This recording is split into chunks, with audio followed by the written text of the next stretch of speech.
रामपुर नाम के गांव में एक औरत सीता अपने बेटे रोहन के साथ रहती थी। रोहन को पढ़ाई लिखाई का बहुत शौक था। रोहन खूब दिल लगाकर पढ़ाई करता था और हर बार क्लास में फर्स्ट आता। माँ, मैं अपनी पढ़ाई को मुकम्मल करने के लिए शहर से बाहर जाऊंगा। हाँ हाँ बेटा, क्यों नहीं, मैं तेरा ये सपना जरूर पूरा करूंगी। के पति की एक जमीन थी जहाँ किसान खेती बाड़ी करते और उस जमीन का जितना फायदा होता वो सब सीता के हिस्से में आता।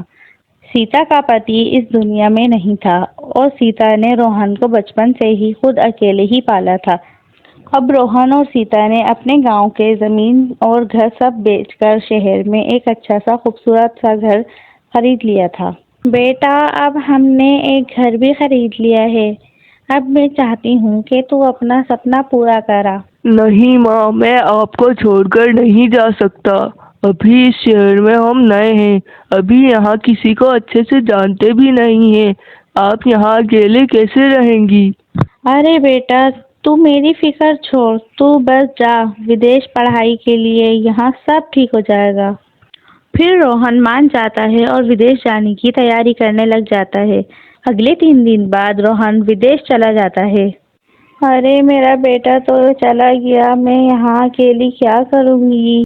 वो ऐसा सोच ही रही होती है कि अचानक डोरबेल बजने की आवाज़ आती है। अरे हमारे घर कौन आ गया है। सीता जब दरवाजा खोलती है तो सामने एक औरत खड़ी होती है। जी, आप कौन? मैं आपके बराबर वाले घर में ही रहती हूँ। फिर सीता उस औरत को अंदर लेकर आ जाती है। आपका नाम क्या है? मेरा नाम पूनम है। मैं आपको कई दिनों से देख रही हूँ। आप यहाँ अकेली रहती हैं? जी, मैं यहाँ अकेले रहती हूँ। कुछ दिनों पहले ही मेरा बेटा विदेश पढ़ाई के लिए गया है। ऐसे ही बातें करते करते वो दोनों अच्छी सहेलियां बन जाती हैं। अगले 5 साल के बाद आज तो मेरा बेटा रोहन वापस आ रहा है। आज मैं उसके पसंद के खाने बनाऊंगी। वो सीता तैयारी कर रही होती है तो अचानक से डोरबेल बज जाती है। सीता सोचती है कि शायद पूनम आई हो, मगर वो जब दरवाज़ा खोलकर देखती है तो वहाँ रोहन और एक विदेशी लड़की खड़ी हुई होती है।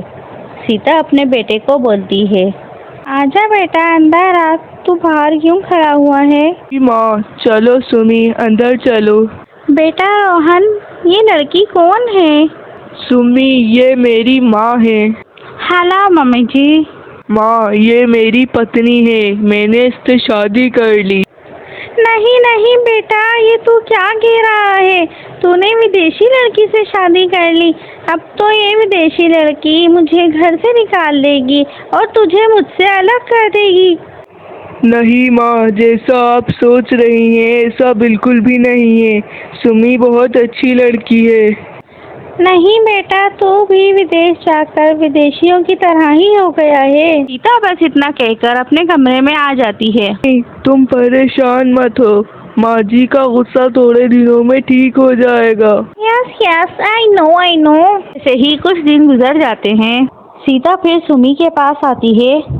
अरे अरे महारानी, अब क्या तुम कोई काम नहीं करोगी?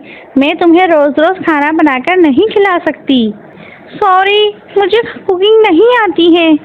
मैं कैसे बनाऊं?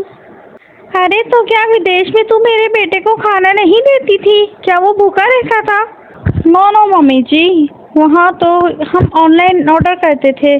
अच्छा तो ठीक है, रोहन को आने दे, मैं उससे खुद ही बात कर लूँगी। और फिर सीता किचन में चली जाती है। फिर जब शाम को रोहन घर आता है तो उसकी माँ उससे पूछती है, क्या हुआ बेटा, तो इंटरव्यू के लिए गया था, क्या तेरी बात हो गई? जी माँ, मैं कल से ऑफिस जाऊंगा। अच्छा बेटा, मैंने ये आज सुमी को खाना बनाने को कहा था, लेकिन इसे तो खाना बनाना नहीं आता है।